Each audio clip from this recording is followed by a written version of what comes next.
Welcome back to Anxious Faith. I'm James Burke.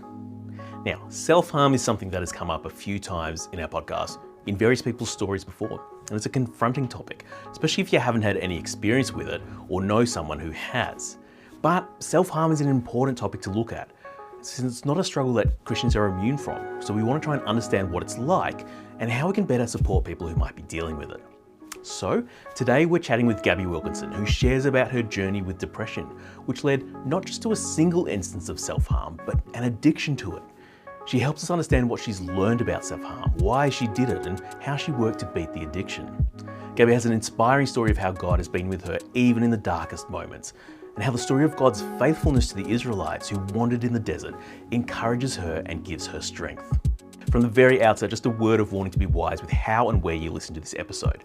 We're not going to be discussing self-harm in any great depth or detail, but we will hear one person's lived experience of being addicted to it. So please use your discretion as you listen. For now, let's hear from Gabby. Gabby, thanks so much for joining us today. Why don't you start by telling us a bit about yourself? Yeah, for sure. James, it's such an honor to be here and to be talking with you. I've been so excited to do this, so please hear that. I am currently a student at the Candler School of Theology at Emory University in Atlanta, Georgia. As you can hear from my accent, I'm of the United States of America. Not an Aussie, but we still love you. Yeah, I appreciate you guys opening up the space to a mere American. My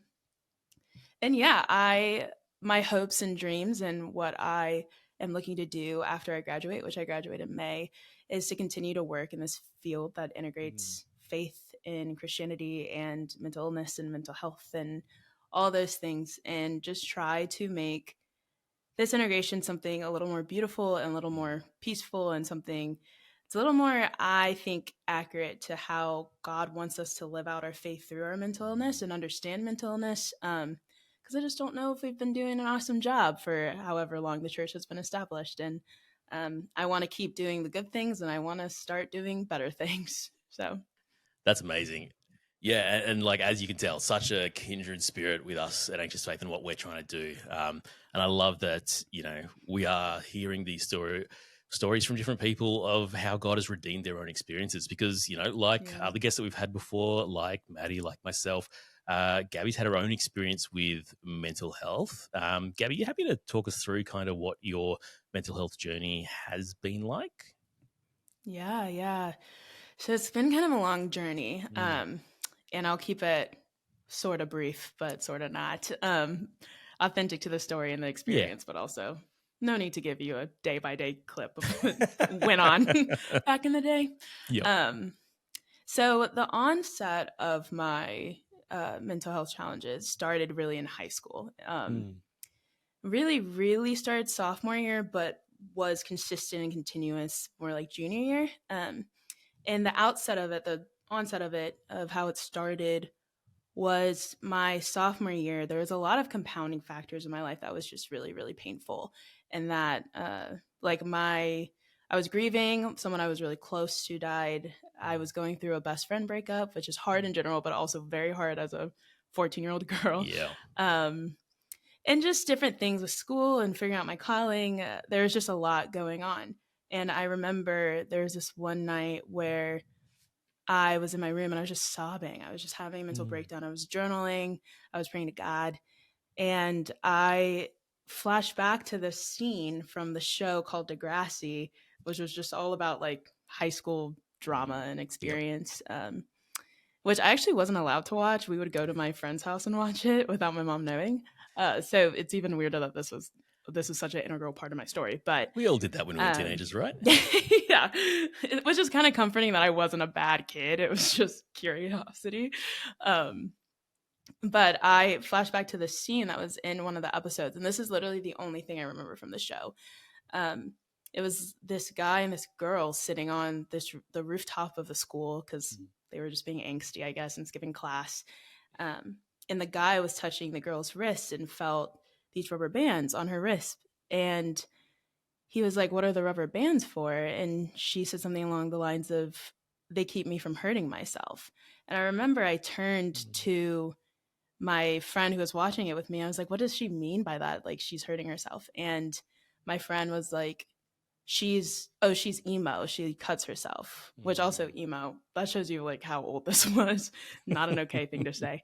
Um, and in that moment of like deep pain in my room when I was just crying and sobbing and praying to God, I flashed back to that. I was like, okay, maybe that's something I can do to help myself. And so that was the first time I ever self harmed, and it was that was kind of a one off. I remember I told my friends, and I remember I had kind of this revelation after where I just felt a lot of shame. And I was like, wait, this isn't me. This isn't something I do. This isn't something I want for myself.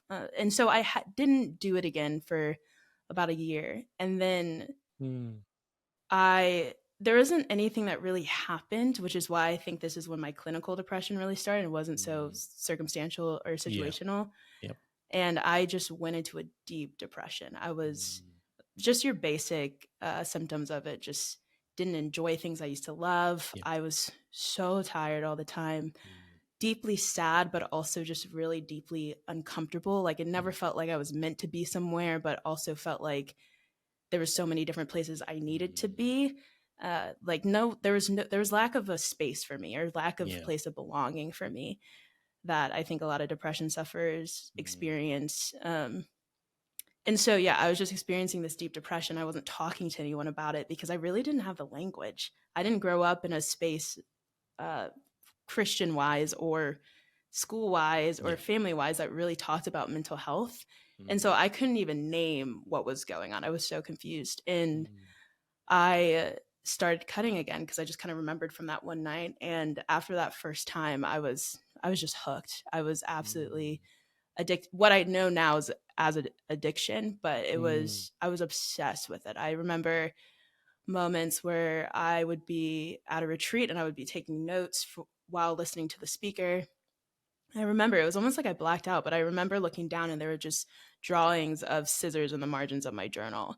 And I couldn't stop thinking about it all day. I went to a school where the nurse kept razors because I went to a very strict private school and boys weren't allowed to have facial hair. So if they would get detention, go to the nurse. Have to shave. Yep. And I remember I would like sneak into the nurse's office and grab razors during the day.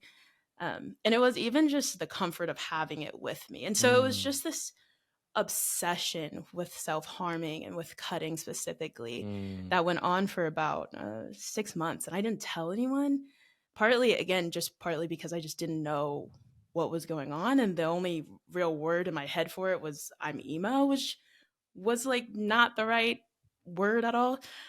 And or concept really. And also because I was just so ashamed.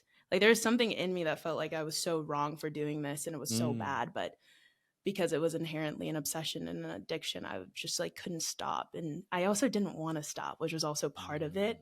Part of why I didn't want to tell people. And so I just dealt with it pretty quietly for about 6 months. And then I went to camp. And we had this kind of like campfire testimony night where we kind of did an open mic thing. It's like the night of camp where everyone cries and talks about how hard their home life is and stuff.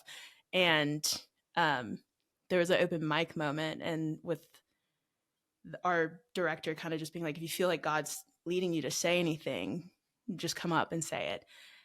And so I felt called by God to say a few things not related to my self-harm at all. Like I honestly just mentioned it as a side note to get to like a different point. But I was 17 at the time. And so the director came up to me the next morning and was like, okay, you have to tell your parents, like we're mandatory reporters. And I was like, okay, didn't think about that.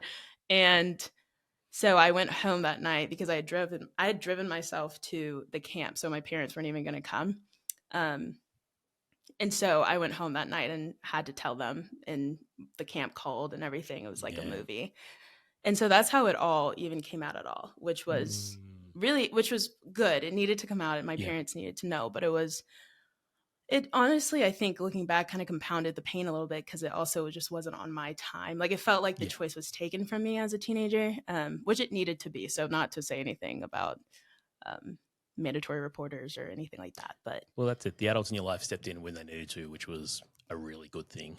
yes, And we want that to happen. Are you happy for me to ask a little bit more about it? Because I think please, self-harm please. is it's a really difficult thing for people to kind of wrap their head around why Yeah. people would do it, or especially when you've got this kind of duality of, yeah, you're saying like this addiction, this desire, and this drive to do it, yet still afterwards there's the shame of actually doing it. Yeah. Can you tell us a bit more about like what it did for you? Did it bring you some relief in that moment? Was it something that allowed you to kind of have some control? Sure, sure. I think it was a few things. It was a little multifaceted. I think one from a psychological level that I learned in therapy later was that w- there is like a release of maybe endorphins, some Mm, sort of atom in your body or chemical in your body mm, that makes you feel better immediately after, but like immediately, not, and it lasts for maybe like 30 seconds. So, mm, not even anything, it's not anything substantial or permanent by any means, but there was that kind of that addiction to the mm. high part of it. Yep. Um, I also think for me, it really localized the pain because the pain was just Mm, all over and it was invisible, but it was yeah. overwhelming and consuming. And being able to just kind of like put a sharp object to skin and just be like, that's where it hurts right now Mm, really helped me to kind of make sense of it and to kind of make it smaller and also mm, tangible. Um, I also think a part of me, and I always hesitate to say this part, but mm. because I think it's gotten stigmatized and construed in different ways in general, but I think also part of me was just hoping someone could see them Yeah. and be like, Gabby, what's going on? Mm, Because I was so scared to say anything. It was so hard for me to get help because mm, I was in high school, I was kind of just like, there was a lot of things in high school that made me fit into a certain persona of someone mm, that thrives in high school. Like I was good at sports, I had good grades, I was in a friend group of like 50 people, so I just always was invited to like parties and like had a social life, and those are really the three things you need to like be fine in high school most of the time. And so I kind of had this persona of like, oh, Gabby's like the one that's good at soccer, and Gabby's the one that's gets good grades, and Gabby's the one that's always like laughing and happy at the mm, parties. And so I wanted to continue to fit into that persona. And so that kept me from wanting to say, like, no, I'm actually really sad and I'm actually really having a hard time. But at the same time, I was wanting people to just kind of notice. And that mm, actually built up a resentment in me towards some people, especially my family, for a little bit of like, how could you how could you not see? How do you yeah. not notice this? How um and kind of having that narrative with it. So I think so part of it too was just kind of cry for help type of Yeah. thing, just wanting someone to see and be like, wait, no, where did those? That doesn't even look like a soccer accident. How did you Yeah. get those? I just wanted people to know, like, sense the lie, Mm, which is just an impossible thing to do, especially when you're so high functioning as I was. mm. Um, and so I think those are probably the three big things.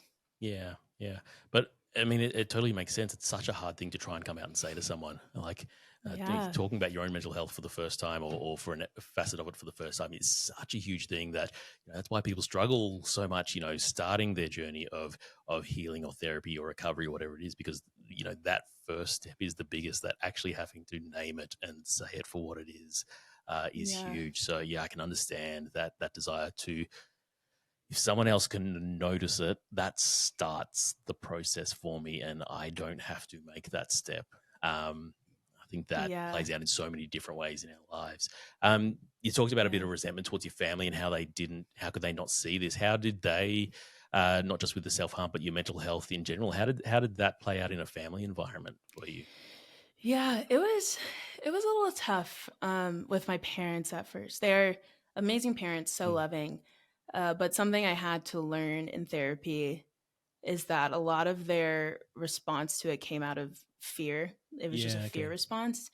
And so they weren't, what I was receiving was not a lot of understanding. Like I didn't feel like they Mm. understood it. I didn't feel like they cared that much, because they seemed so angry with me at first. Mm. And I remember the conversation with my mom was a lot of like, why are you doing this? How could you Yeah. do this? That kind of thing. And also belittling it. And Yeah. I remember she limited my time on my phone and limited my time watching TV. And it was kind of like, in her head, I think she was trying to make it make sense and be like, oh, it must be what she's like texting her friends about, or it must be Yeah. something Yep. that she's seeing, which is rational and fair. And Mm. I think for me, I was like, no, this is like so much bigger, and you're not seeing it, and you're invalidating my feelings, and you're so angry with me, and I can't help it. And so there was just like such a point of missing where they thought they were Mm. doing what was best for me, and I was seeing them belittle and invalidate my Yeah. feelings. And so it took a while for us to kind of get to a point of understanding. And it started with therapy. I had to convince them to let me go. Mm. And my therapist was able to talk to them and be like, you can't just like say these things to Gabby. Like, you can't just like mention her self harm. You can't just like Yeah. say it's from TV. And, Mm.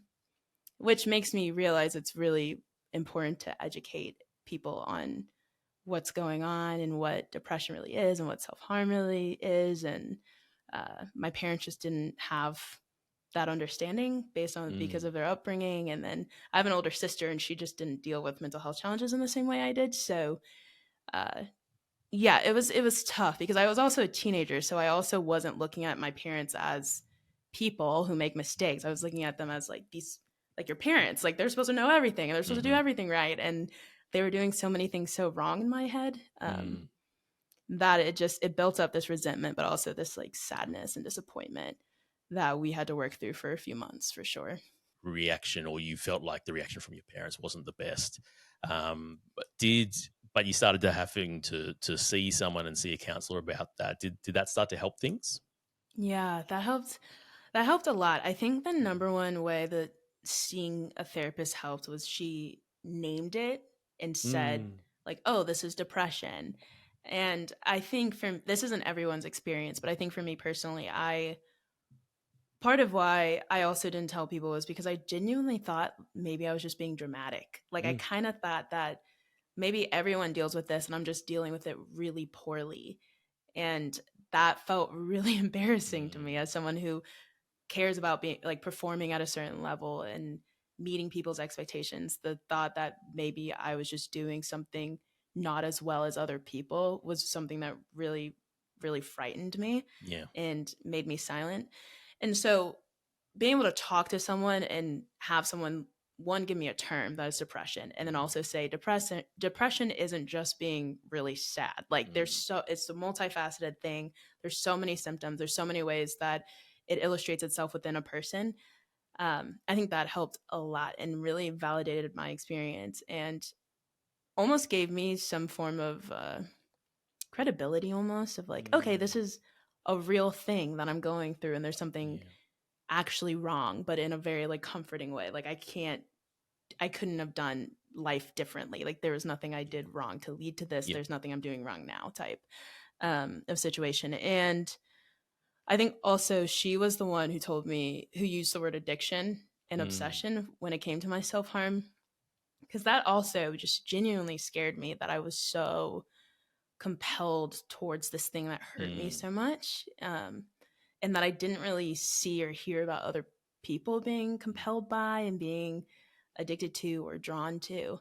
And so I think the first thing that therapy really, really did for me was just start with that baseline of like, here's what I think is going on. Does this sound right? Like, what do you think? And that changed the trajectory for me so much on my mental health journey.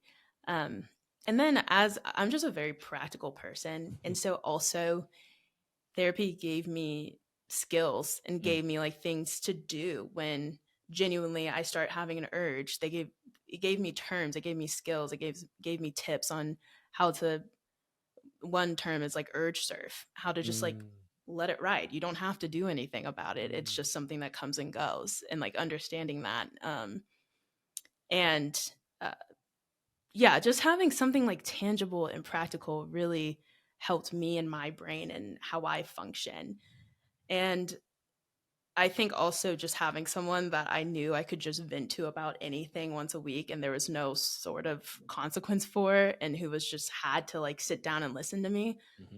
That And does it's like not your so much parents and it's for, not your friends. yeah, it's not someone who's going to leave outside of this room and encounter me in any other way Yeah. with this information. Like it's just, we're just talking and I'm here to listen. Like that, Mm. I think that did a lot for my emotional and spiritual health, honestly. That's really cool. Um, Yeah. and this is like, yeah, this is the really interesting thing is because during this time, yeah, you were going to church. You were Yeah. a believer. How was your faith during this time of dealing with the depression and the self harm? Yeah, yeah.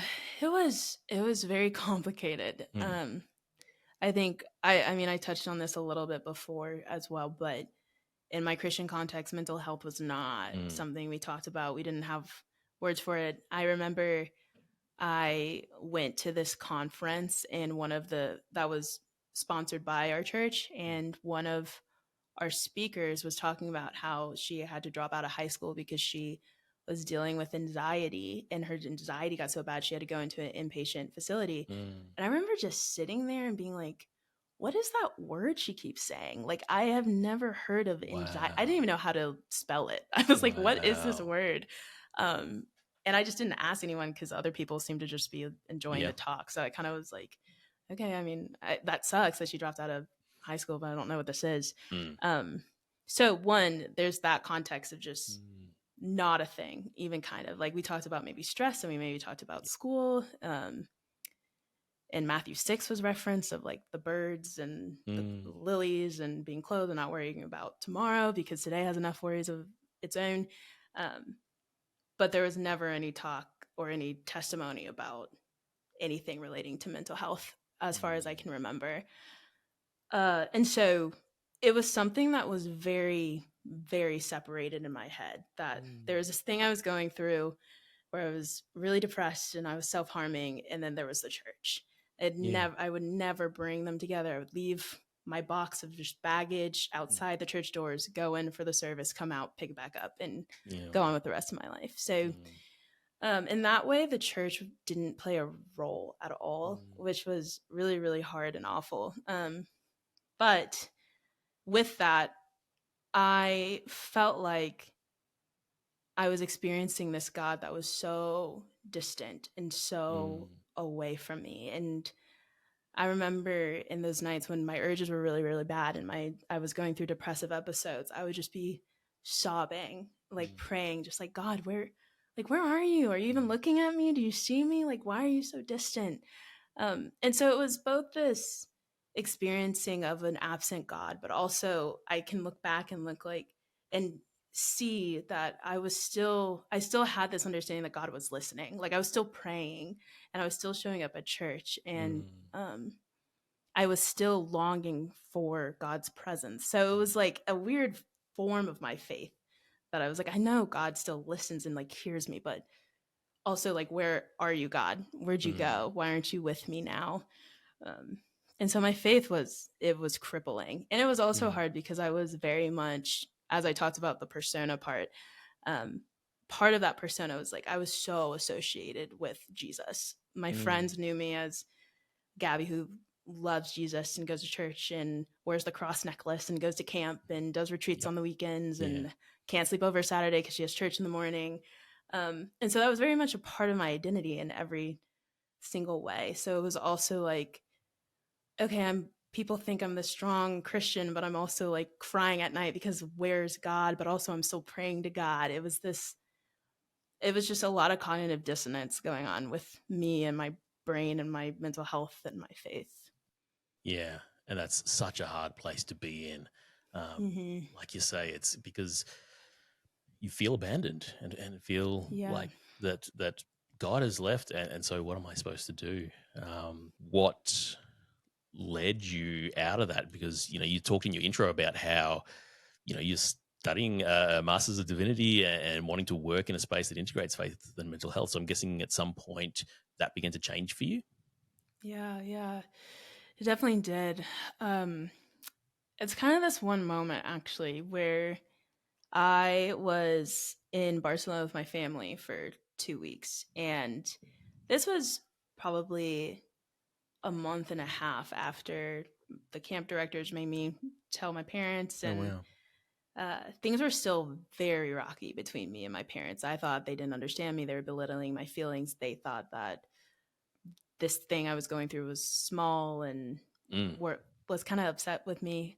Um, and so the trip was not good in the sense of just a lot of inner conflict, a lot of Yeah. underlying tension. My mom actually made me tell my sister about it on the trip, so there was Mm. also this feeling of how dare you make me tell her, like this should have been my decision. Mm. And my sister also being like, well, why didn't you tell me? There's just so many Yeah. Yeah. different things, and then we're in this country where they don't speak our language, and so we were just so together, like our community was just the four of us. Mm. And so I was not in a good place mentally. I was so drained from all the fighting. I was Mm. so ashamed because my parents seemed so angry with me. I was so uncomfortable. I just wanted to be anywhere else. I wanted to go home. I wanted to see my friends. And so I was just in this really like dark and heavy and emotional place. And I remember there was this one day we were walking somewhere just on the streets of Barcelona.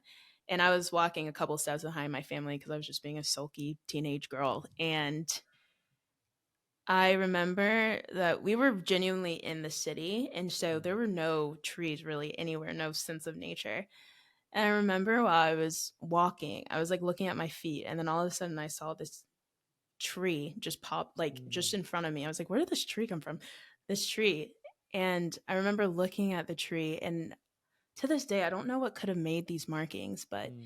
it had all these slashes on it, and Mm. these slashes looked exactly like how some of my scars did on my leg. Like I had Mm. just cut maybe a week before, and Mm. it was as if someone took like a printed tattoo or something and tattooed it Wow. onto this tree. And it was a moment for me. I almost started busting out in tears because it was a Mm. moment for me where I was like, oh, you get my pain. And it wasn't me Mm. talking to the tree. It Mm. was me talking to God, because I always felt so connected to God through nature. Like nature, being in Mm. nature and being in God's direct creation was always such a form of connection for me Mm. and God, and really recentered me. And so for it to be a tree, I was like, Mm. okay, like it just made it so clear in my head that no, God knows this pain and God sees me and is with me in it. And it kind of was just this slow revelation over time Mm. where I think to the core of me, I don't know why I have depression. I don't know why I have this addiction. Yeah. Um, I don't know why I also live with a personality disorder. I don't know why I have this, Okay. but what Yeah. I do know to the core of me is that God is just with me through it. And not only that, but God knows this pain. God Mm. has had and pain and has suffered. Mm. We watched it on the cross. And so there's this eternal companionship that I feel with God, even through all of my pain and suffering and experience with mental health challenges, that I just hold with me and walk with me in Mm. everything that I center all of Dear God, I'm Sad Mm. and all of my theology on. It's just like God is just truly, truly here and truly, Mm. truly knows me. That's incredible to have that, a, to have that one moment of realization, but then to have that continual slow revelation of realizing, yeah, actually all those things I've thought about God before actually aren't true. He has been through that. He's not Yeah. distant. He is with me. How did that begin to then play out in your life of starting to break down that barrier between your mental health and your faith?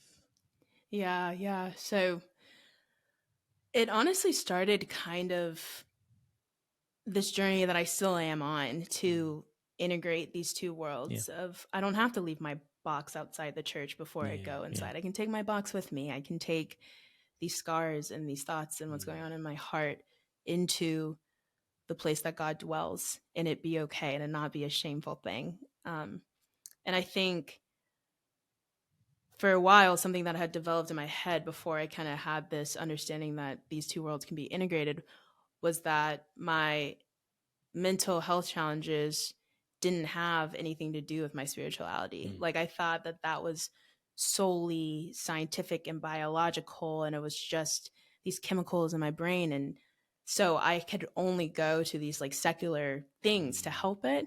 Um, and I think as I have grown and as I've been in seminary and as I've just kind of experienced the world, it really is, oh, these two worlds put together is what heals, and that's what helps. And it's not fully a spiritual issue, it's not fully a scientific, secular, biological Yeah. issue. It's both together. And with that, it can, both worlds can help and heal. And so something that I do now is I have this, I actually used it the other day, when I'm having a hard time, when it's a depressive episode, my urges are really bad, or I'm just experiencing anxiety. I have this box in my closet, and I call it my box of truths. And they're just little slips of paper of different verses that just remind me of a lot of different things, just about who God is. Some of them are from the Psalms, and some of the lamenting ones where they're literally like yelling at God, just to help me feel validated. It's like, oh, even our ancient siblings have experienced this moment where it's like, God, where are you? And feeling this like pain, which is really, really, really comforting. And so it's just different verses that are encouraging or validate my feelings. It's also in this box, there's also slips of paper that have different skills on it that I've learned from therapy to help me. And so it's cool to open this box and kind of see this world, this like a image of this world that I want us to have now when it comes to faith and mental health, of just, it's all of it. It's a mixture of all of it, that it's both these verses that help, but it's also these practical, tangible skills that help me to exist in this world as a person that lives with an addiction and lives with depression and lives with anxiety and lives with a personality disorder. It's not just one of these slips, it's multitudes of them. And so, yeah, that's what I've been trying to work through and do and help create in this world. That's cool. And I love that your box of truths is not like the world tells us so much these days about finding what is your truth and what is true for you, but it's actually God's truth. It's the reality of who God is, what He has done for us, where He is at work in our lives, even when we don't actually see how those things are playing out. But and then also the physical, practical stuff that to remind yourself of that, because that's it. Like when we're in, when we're in a downturn in our mental health, when we're in a particular episode, it's hard sometimes to remember the the things that we've learned when we've been in therapy, when we've been doing okay. So having those reminders is an amazing thing. Is there a particular part or passage of the Bible that really speaks to you about your journey or helps you with your mental health? Yeah, there is. So I'm actually turned into a big Old Testament girl, which I think is just a result of seminary because I used to not be that. But I really, really turn to the Exodus when I think of my own mental health journey and want to help others, because the Exodus story is a wild story about God's faithfulness in the end and throughout. But the part that really, really gets to me and that I look to is when the Israelites have gone away from the Egyptians, the parting of the Red Sea has happened, and now they're just kind of in this wilderness. And the wilderness is more like a desert. It's this like desolate, dry and hot and horrible and dangerous place. And they're just kind of walking through it. And while they're walking through it, they keep crying out to God and saying, like, God, like, where are you? We need you. What are you doing? And calling out to Moses and being like, why did you even save us? Like, let's go back to Egypt. This is horrible out here. I'm hungry. I'm thirsty. I don't know where I'm going. All I see is this wilderness. And so they're in this place of great need and desperation and tragedy and pain and suffering. And I think about kind of the experience of the mental health sufferer or mental illness sufferer, that's really similar to how a lot of the mental illnesses feel and mental health challenges feel. It's just, you feel like you're in this desolate place and in this place of great desperation and need and isolation and discomfort. and you're kind of just, in my own experience, you're just kind of sitting there kind of being like, God, where are you? Where am I? Why aren't you here with me?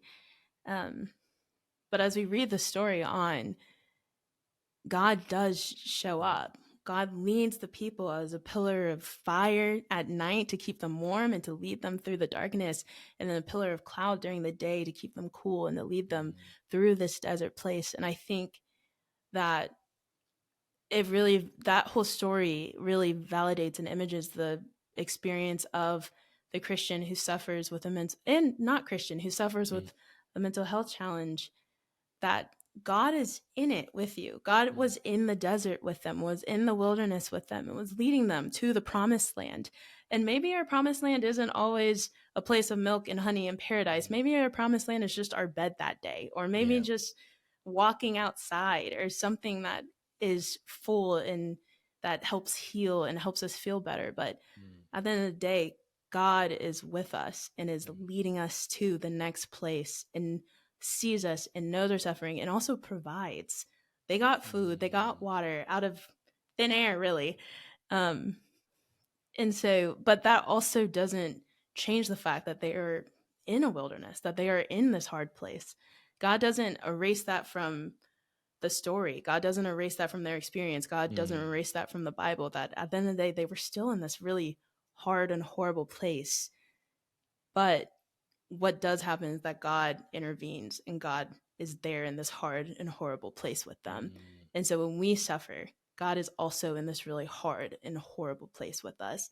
And that's the good God and the kind God and compassionate God that we serve and we know and we get to live this life with. And I think that that makes everything a little more livable and a little easier.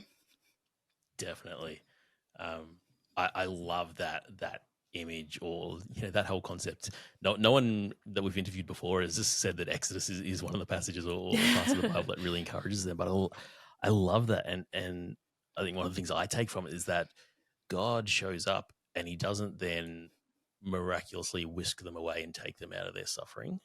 He doesn't even speed up the process of what they have to go through, but he actually journeys with them each day, each night. He is there with them the entire time until they actually make it to the promised land. And there's a huge, amazing encouragement in that the road may still be long, but God is actually going to stay with you each day, each night, and he's going to be guiding you that whole way through, which is such a huge encouragement. Even though you might be feeling like the Israelites and crying out and going, this was easier back when we were slaves. Yeah. I love that you're in this place now where you're able to see God's truth and are able to live out more of this kind of holistic approach of, you are a person that is made up of body, mind, and spirit. And so looking after your mental health is also looking after your spiritual health and your physical health and things like that. But it's interestingly, like, it's not like you've been healed and you're still dealing with these things. So, A, if you don't mind, what's your mental health like these days? And B, how does that play out when you are struggling a bit more? Yeah. So my mental health is okay. Been better.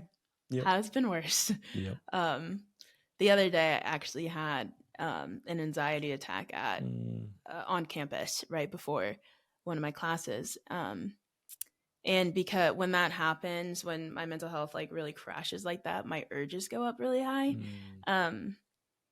And I was supposed to go to work after that, where I pastor and I lead. And it was there's a discerning moment for me of being like, can I lead others as I'm struggling so hard with my urges today? Is that the right thing to do? Is it the safe thing to do?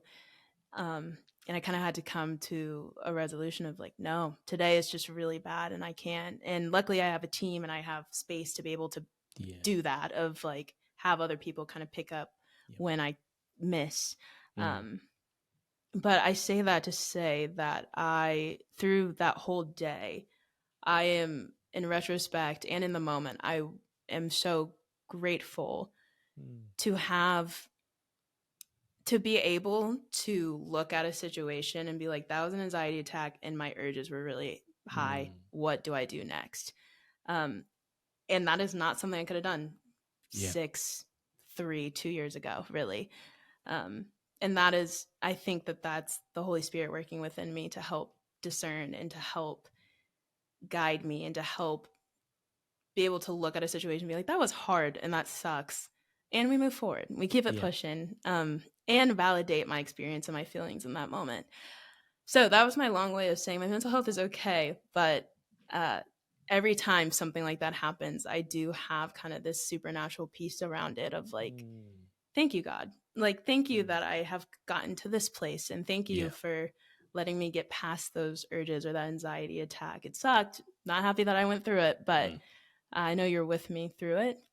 Um, I'm sorry, I totally forgot the second part of your question. No, no, no, that's fine. It was about how you actually, how that plays out in your faith, and you answered that beautifully. Is that Yeah. you have that reminder and that ability to go, yes, this sucks. This is terrible. I don't want to go through it, but at the same time, thank you that I'm at this place now where I am turning to you and I can feel you here in this space, and I can feel your peace when I need it, and things Yeah, like that.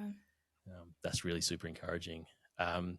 To kind of circle right back to the start and talk, we were talking about your self harm and explaining a bit more about what that was like. I guess, for people that might be listening or watching that might have someone they know who's going through this or are going through this or have been through this themselves, like, even though you're in this much better place now, when you see your scars or you have the urges, how do you deal with that, or what does that bring up for you? I think now, to use that first example of like when I look at my scars, I think Mm. something that I developed through the thick of it and through the worst of it is this idea of having little victories. Mm. And it's kind of this idea that in the beginning, for example, I couldn't go an hour without thinking about self-harming. Like, it was just Wow. really consistently on my mind. Yeah. But I remember the first time that I kind of looked up from my desk because I was in school and I was like, I don't remember the last time I thought about self-harming. Mm. And it could have been an hour and a half, it could have been 2 hours, it could have been 15 hours, who knows. But that's what I would that's goes in the little victory Yeah. list of like, Yeah. okay, two It had been hours longer. Yeah. Yeah, it's like, heck yeah, that's amazing. And sure, that might not, if you're in this place of discouragement about where you are in recovery, maybe that doesn't seem like a lot. Or maybe you're like, well, I wish I'd gone like 2 days, or I wish I'd gone like 2 months or 2 years without it. But being able to look and just kind of be like, no, 2 hours? Heck yeah, I couldn't do Yeah. 5 minutes like a Yeah. year ago. Yeah. Um, and so I have these little victories that I just add up in my head. And I used to write them down. I need to get back to doing it. But in every facet of my life, not just the self harming, but in uh, different ways that I've struggled in almost every department of my existence, I make sure that I encourage myself and validate my experience of like, Mm. that's a little victory. You know what? We didn't think about that, or we didn't say that thing that I really wanted to say, but that probably wasn't going to be too nice. Like, that's a little Mm. victory. And so I think I look at my scars now and I'm like, and for a long time I was so ashamed of them. I would Yeah. hide them when people would ask about them. I would be very squeamish and I would Mm. say like, oh, it's something from soccer. Like, I would just come up with a lie very, very quickly. Um, but I think as I've come to terms with living as someone who self harms, and also just understanding that we all have hardships and it's nothing to be ashamed of, and especially when it's things that happened in our past that have helped us to grow to who we are today. I think now I look at my scars, I'm kind of like, well, look how far I've come. Yeah. And depending on the person and the circumstance and how appropriate it is, I also have stopped lying about it, because I'm like, Yeah. there's something about storytelling and there's something about being vulnerable with people that really, that bridges this gap of individuality and Mm. creates a community where you can just be like, hey, I self-harmed, and someone else might be like, oh, I self-harmed too, or oh, I Mm. had a sister that self-harmed, or I know other people who experience this, or I don't Yeah. deal with that, but I deal with something similar. um, and I think that makes it worth it to me to just not lie I mean, also lying is bad, so also I don't want to lie to people if I don't have Yeah. to. But in general, more so, it's kind of like, I'm proud that something that was so hard for so long and is still hard is something that I can connect with people on, and something that might make other people feel less alone, and something that I can learn from and help other people to learn from too. So that's kind of what comes up for me now. And of course, there are still moments where it's like, God, I wish like it's really pretty discouraging to look down sometimes at my Mm, scars and not be able to say like if I did that or if something else happened.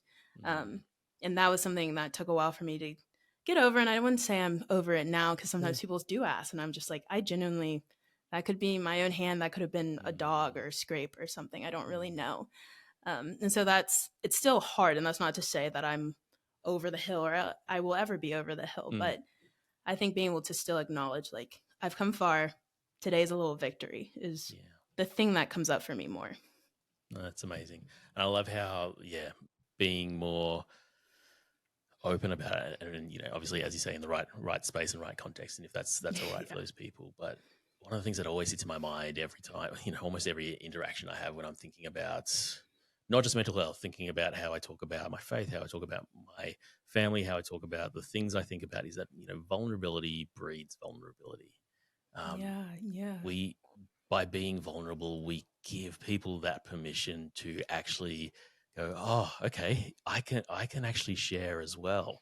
um, and it's one of those things that we keep hearing coming up, in story after story, about how it's when we open up that then other people actually either affirm our story or are able to go, yeah, I've been through something similar. And that's when we actually Yeah. start to find that kind of sense of true community, and true, family of God, sharing when we're taking down the masks, and just going, this is us, who we really are. This is what we've been through, and we're able to love each other and support each other through that. So I love that that's your response now, and I love that that's also what you're doing through Dear God, I'm Sad. So yeah, just as we wrap up, why don't you tell us a Yeah. bit about Dear God, I'm Sad, and what you're doing in that space? Yeah. So, Dear God, I'm Sad is a brand that I created with the mission to craft a healthier and more holistic relationship Mm, between mental illness and Christianity. Just from my own experiences of Christianity and mental illness being these two different worlds, but also hearing other people's experiences of when those two worlds did come together, it was in a very harmful and invalidating and mm, belittling and hostile way. And so I created Dear God, I'm Sad because I just believe in the church so much. And I yeah. believe in the power of Jesus, and I believe in the power of God. And I believe that we can just do church better and we can do Mm, ministry better in regards to how we encounter and respond to mental illness. And so it came out of this desire just to do better for people, but also like the next generation, and for the next generation of leaders, to give them tools and to help them to listen to people's stories. And so it's mostly a podcast right now where I just interview people and I listen to their stories. And I also interview mental health experts and pastors and people who work in the intersection of yeah. mental illness and faith. And we talk through like skills and practical ways Mm, to help pastor and what to do. And I've just been really, really blessed to be able to hold so many people's stories because mm, I'm obsessed with storytelling. Like, I'm obsessed with listening to people's stories. And I think listening to people's lived experience is the start of healing things that have mm, been broken, and is the start of making things better. And so a lot of what I try to do with my platform is just to tell people's stories mm, and to hold them in the space of holiness and yeah. sacredness, Yeah. and holding lived experiences as something that can make us better as the people of God. Yeah. And so there's the podcast, and then there's the Instagram and the TikTok, where I just basically share different things that I write and say Mm, that I think I really, really needed yeah. as someone who was suffering, and that I need now, but even in the midst of it all and before, I kind of had this fuller understanding of God's role Mm, with my mental illness and role in my life alongside me as a person who suffers from a mental illness. What I just really needed to hear, and I wish had just popped up on my For You page, or that I yeah. saw someone repost.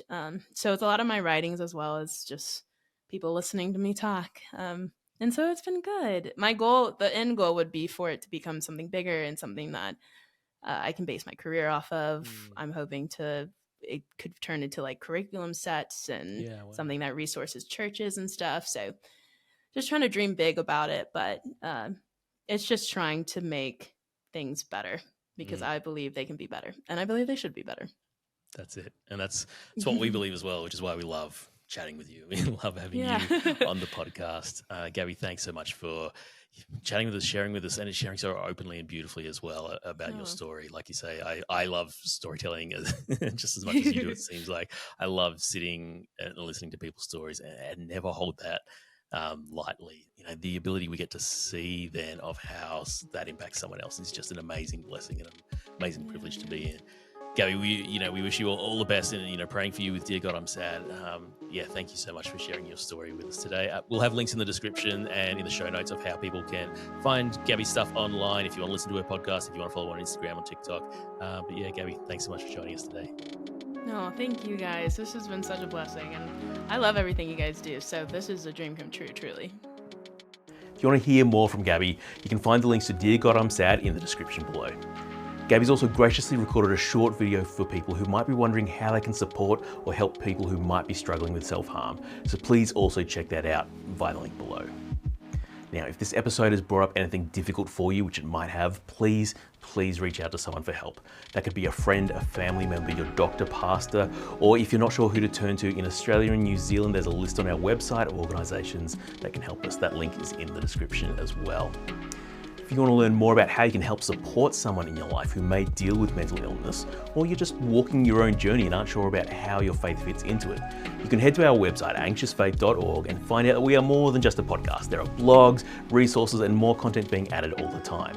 While you're there, you can also join our mailing list and find our social links to follow us and join a growing community of fellow believers sharing their experiences with mental health and faith. All of that's at anxiousfaith.org, links down there as well. And while you're there, you can also find out the ways you can support us in the work we do so we can keep making more content like this.